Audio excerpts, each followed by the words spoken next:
730,000 քաղաքացի միացել է եկամուտների հայտարարագրման բոյկոտին և չի ներկայացրել ֆիզիկական անձի եկամտային հարկի տարեկան հաշվարկ։ 860,000 քաղաքացիներից, ովքեր պետք է հայտարարագիր ներկայացնեին 2025 թվականին, ներկայացրել է միայն 130,000-ը։ Այս թվերը գալիս են փաստելու, որ կառավարությունը ձախողել է ծրագիրը։ Լրագրողների հետ հանդիպման ժամանակ ասաց Հայաստանը ես եմ նախաձեռնության ղեկավար Նաիրի Սարգսյանը։ Եկամուտների հայտարարագրմանը դեմ են մի շարք պատճառներով։ Առաջին բերել էինք ծախսատարություն։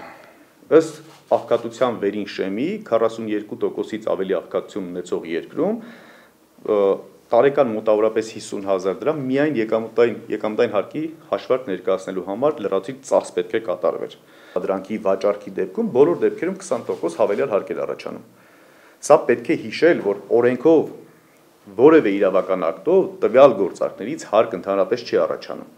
Բայց փնթի փաստաթղթավորման, այսինքն այսպիսի իրավական պահանջի առաջադրման պարագայում մարդիկ պետք է ուղղակի հարկային բեռի տակ մտնեին, որի պարտականություն չունեն, սա պետք է հիշել։ Այսպիսով իշխանությունն ուզում է տոտալ վերահսկողություն սահմանել հասարակության վրա և այն տնտեսական բռնության գործիք դարձնել։ Տնտեսական մահակը վերերածելու քաղաքական ու սոցիալական մահակի, բոլորին մշտական վերահսկողության տակ պահելու համար։ Սա բերելու էր արտագաղթի ծավալների մեծացման ու ներգաղթի ծավալների կրճատման, իսկ որ ամենավատն է բանկային գաղտնիքի տիրապետման։ Այս ամենը հաշվի առնելով ապրիլից նախաձեռնության անդամները մեկնարկել էին դեմ եմ հայտարարագրման ակցիան, որից հետո իշխանությունը մի քանի հետքայլ է արել, ասում է Նաիրի Սարգսյանը։ Հիշում եք, որ ասում էինք հայտարարագրի չներկայացնելը ենթադրում է 3 տեսակ պատասխանատվություն՝ վարչական, քրեական եւ հարկային պատասխանատվություն։ Վարչական պատասխանատվությունը հանեցին։ Այսինքն այն հարցերը, հարգելի քաղաքացիներ, որ մեր գրասենյակներին զանգահարում եւ դիմում եք կամ ինչ շատ տեղերում հարցնում եք, ինչ է հասնում եկամուտների հայտարարագիրը չներկայացնելու համար 5,000 դրամ, 10,000 դրամ եւ կային նաեւ սոցիալական որոշակի խմբերում համար տուգանք 50,000 դրամ էր, սրանք բոլորը չեղարկվել են։ Որևէ մեկը ձեզ չի կարող տուգանքի ենթարկել։ ՊԵԿ-ի կողմից եկամուտների հայտարարագրի լրացումը եւս հետքայլ են համարում, քանի որ աշխատավարձի, կենսաթոշակների, սոցիալական նպաստների տվյալները ՊԵԿ-ի մոտ գեներացված են, բան չի փոխվում։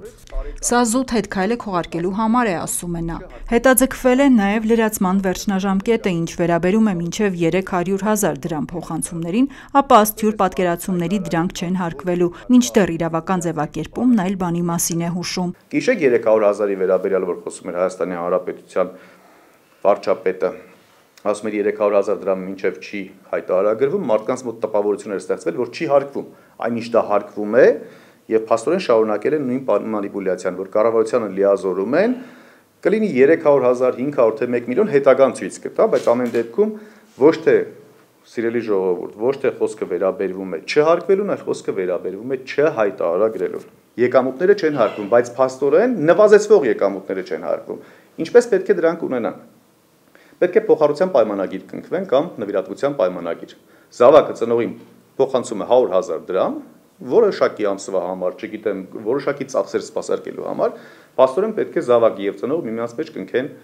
նվիրատվության պայմանագիր։ Երկու կողմերը ստորագրեն, ու դուք պատկերացրեք, ոչ զավակը, ոչ ծնողը չունի իրավական կրթություն, գիտելիքներ, չունի տնտեսագիտական կրթություն, տնտեսագիտական գիտելիքներ, որտեղից պետք է այս պայմանագիրը նրանք միմյանց միջև կնքեն ու ունենան։ Սոցիալական վճարումների հետ վարձերի համակարգն էլ Նաիրի Սարգսյանը հերթական մանիպուլյացիան է համարում։ 2026 թվականի Հայաստանի Հանրապետության պետական բյուջեով այս նպատակով արդեն իսկ հատկացվել է ընդամենը 10 միլիարդ դրամ։ Դա ըստ նրա ենթադրում է, որ սոցիալական վճարի վերադարձի համակարգը վերաբերելու է ընդամենը 100,000 մարդու։ Նաիրի Սարգսյանը նաև հորդորում է չմտնել ու չստորագրել ՊԵԿ-ի կողմից լրացված հայտարարագիրը, հետագայում պատիժներից խուսափելու համար։ Եթե անձը մեղքը չի գործել, ինքը հայտարարագիր չի ներկայացրել, սխալ հաշվարկ չի կատարել, որևէ մեկը նրան երբևէ չի կարող պատասխանատվության ենթարկել։ Եթե կա պատասխանատվության խնդիր, ներկայացնողը պետեկամուտների կոմիտեն է, թող պետեկամուտների կոմիտեն էլ գնա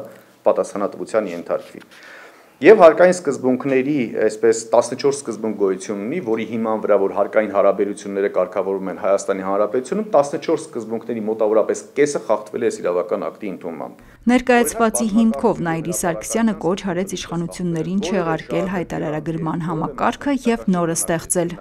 Այս փուլում կասեցնել, չնայած համարյա կասեցմանը մոտարկված է ձեր գործողությունը, բայց իրավական ակտով կասեցնել հայտարարագրման պահանջը, հայտարարագրման համակարգ ենթարկել խորքային փոփոխությունների, ապահովելով լայն քննարկումներ մասնագիտական հանրության եւ շահառուների հետ, հանրային լայն իրազեկում հայտարարագրման հմտությունների փոխանցում իրականացնել, որպեսզի յուրաքանչյուր ոք կարողանա ինքնուրույն լրացնել հայտարարագիրը։ Հայաստանը ես եմ նախաձեռնությունը շարունակում է իրավական աջակցություն տրամադրել բոլոր այն քաղաքացիներին, ովքեր ունեն դրա կարիքը եկամուտների հայտարարագրման հետ կապված ցանկացած խնդրի դեպքում։